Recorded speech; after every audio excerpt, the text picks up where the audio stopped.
جی آپ نے سوال کیا ہے کہ کیسے پتہ چلے کہ فلاں رشتہ میرے لیے، میری بچی کے لیے، میرے بھائی کے لیے، میرے بیٹے کے لیے اچھا ہے یا نہیں ہے؟ تو یہ تو بھائی پہلے نہیں پتہ چل سکتا. جو کہتا ہے نا پہلے پتہ چلتا ہے، وہ ایک نمبر کا فراڈیا ہے، جھوٹ بولتا ہے. کیونکہ نبی علیہ الصلوۃ والسلام کی ہم سیرت اٹھا کے دیکھیں نا، ان کی بیٹیوں کو، 2 بیٹیوں کو طلاق ہوئی ہے. ان کو اگر پتہ ہوتا کہ یہ طلاق ہو جائے گی اس رشتے، استخارے ان کو نہیں پتہ چلا، جن پر دین نازل ہوا ہے ان کو نہیں تھا یہ علم.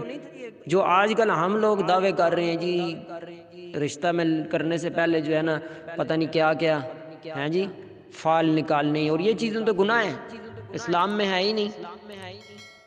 اسی چینل پر ہمارے جائیں استخارے کا مکمل طریقہ، نبوی طریقہ، خود اسلام میں استخارہ کرنے کا حکم ہے، لکھا ہوا ہے، اس میں دیکھیں، سنیں، غور کریں. دعا بھی مل جائے گی، کانٹیکٹ کریں، دعا سینڈ کر دیں گے آپ کو واٹس ایپ میں ہم ہیں جی. تو پہلے نہیں پتہ چل سکتا، پتہ چلتا تو نبی کی 2 بیٹیوں کو طلاق نہ ہوتی. وہ پہلے ہی اپنا جو ہے نا مسئلہ حل کر، یعنی کہہ سکتے تھے کہ ادھر مجھے طلاق ہو جائے گی بچیوں کو میری ہیں، تو اس لیے میں نہیں یہاں پر بھی آتا. یہ چیزیں جو ہے نا اسلام کے اندر نہیں ہیں.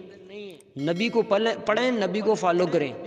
اللہ سے بڑا کوئی نہیں ہے، نبی علیہ الصلوۃ والسلام سے بڑی ہستی کوئی نہیں پوری دنیا میں. ان کو فالو کرنا جو ہے وہ سب سے پہلے ہے. ان کو فالو اگر ہم نہیں کریں گے تو اسی طرح ہم ذلیل ہوتے رہیں گے. اللہ رب العالمین ہم کو سمجھ عطا فرمائے. اس ویڈیو کو لائک کریں اور ہمارے چینل کو سبسکرائب کر لیں، ساتھ میں لگے بیل کے آئیکن کو بھی پریس کر دیں نیو ویڈیوز سب سے پہلے حاصل کرنے کے لیے.